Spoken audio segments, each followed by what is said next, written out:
So, as a leader, do you ever feel like you're just stuck in the chaos of the ring? Well, today we're going to unpack this really powerful mental model. It's pulled straight from elite boxing, and it's all about teaching you how to find that crucial signal in all the noise. Let's dive in. Okay, so this powerful idea, it comes from Freddie Roach, the legendary boxing trainer.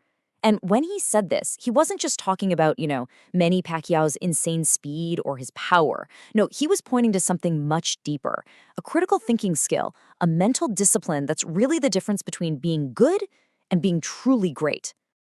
And that really begs a critical question for all of us as leaders, right? In a world that is just obsessed with speed, we're all being pushed to move faster, react quicker.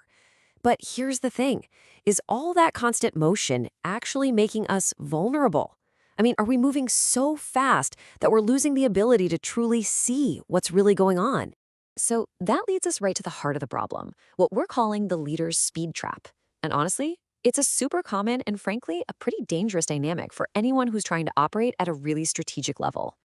I mean, think about it in your own world, right? We're all rewarded for acting fast, for having that bias for action. But this cult of speed, it creates a really dangerous vulnerability. We end up just reacting to the noise, the latest email, the newest market twitch. We're essentially just countering punches, totally missing the opponent's overall game plan. Okay, so what's the fix? Well, the solution here is actually pretty counterintuitive. It's not about getting even faster. It's about developing a whole new way of seeing things, a framework that comes from the ring called the discipline of the eyes. And let's be super clear, this is nothing to do with your physical eyesight. This is a cognitive skill. It's a mental muscle you have to train. It's about being able to stay calm in the middle of chaos, so your mind can process what's happening on a different level. And when you get good at this, the game literally feels like it's slowing down right in front of you. That's when you start seeing the patterns everyone else misses. You hear a quote like that, his eyes are burning through you. That's intense, right? This isn't just passively watching. It's an active, focused gaze that is literally cutting through all the chaos to see what your competitor's real intent is. It's about turning perception into a strategic weapon. So, how do you build this skill? Well, it's not just one thing. It's actually a hierarchy. Let's break it down into 3 distinct levels of perception. Okay, so at the bottom, level 1, you've got the brawler.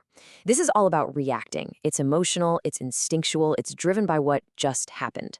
Then you move up to level 2, the technician. Now you're seeing things. You can spot the immediate openings and you know how to exploit them tactically.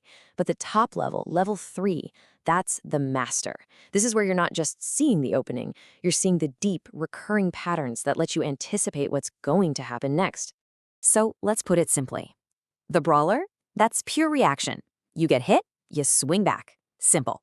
But the master, they're playing a whole different game. They're not looking at the last punch. They're looking for deep-seated habits. Why? So they can set a trap and force their competitor into making a predictable and ultimately a very vulnerable move. All right, so this all sounds great in a boxing ring, but how do we take this idea and actually bring it into the boardroom? How can you, as a leader, really implement this with your team? Okay, 3 key ways. First, you need to train for ring generalship. That means helping your team see the entire geometry of your market, so you can force competitors into a bad position. Second, you have to study the tape, and that means looking way beyond their last move. Look for those deep, recurring habits your competitors fall back on, especially when they're under pressure. And finally, and this is huge, you have to value calm over action. You need to build a culture that actually rewards disciplined observation, not just frantic motion. Okay, that's the strategy. But let's get tactical. What's the one thing you can do, like this Monday morning with your team, to start building this mental muscle? Here it is. This is your action item for Monday. In your very next competitive analysis meeting, I want you to set one simple rule. Forbid any discussion of your competitor's last move. Seriously.